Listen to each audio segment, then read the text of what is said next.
En France, on a des dictons. Et les dictons, ici comme ailleurs, ça vaut ce que ça vaut. Prends par exemple, l'habit fait pas le moine. Et le hijab alors, est-ce qu'il fait la musulmane? Mais c'est quoi au fait un hijab?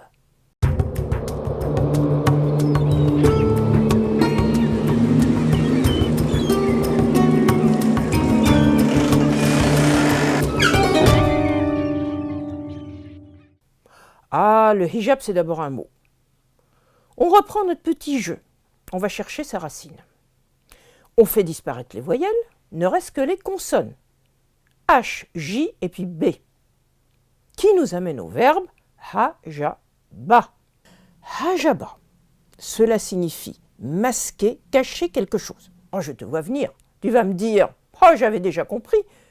Le hijab, ça sert à cacher, certes. Mais un arbre, tu sais, quand il cache la forêt, on ne l'appelle pas pour autant hijab.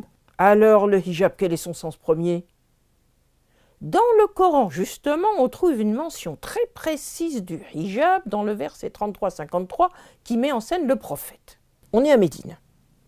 Le prophète a invité quelques-uns de ses jeunes partisans à manger.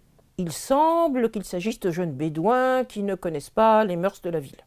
Le prophète leur recommande alors de ne pas aller voir derrière le hijab, là où se trouvent les femmes de la maison qui ont préparé le repas.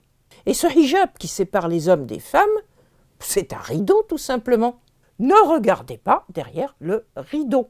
On trouve ce même rideau dans les tentes du désert, pour séparer la partie privée de la tente de l'espace réservé à l'accueil.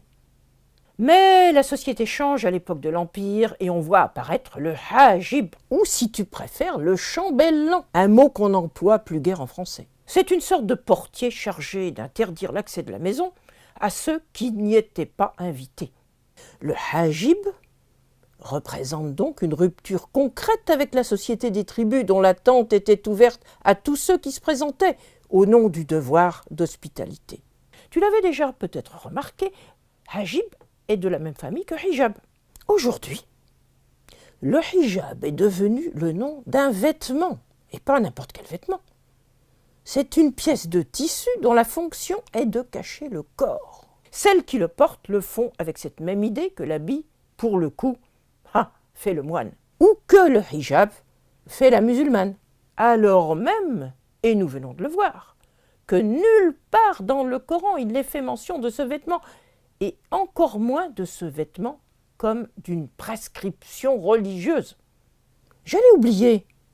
Tu te souviens de la nuit, appelée parfois kafir, parce que son obscurité recouvre tout?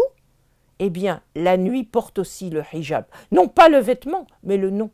Parce que recouvrir tout, c'est tout cacher. À très bientôt pour un autre mot et son histoire.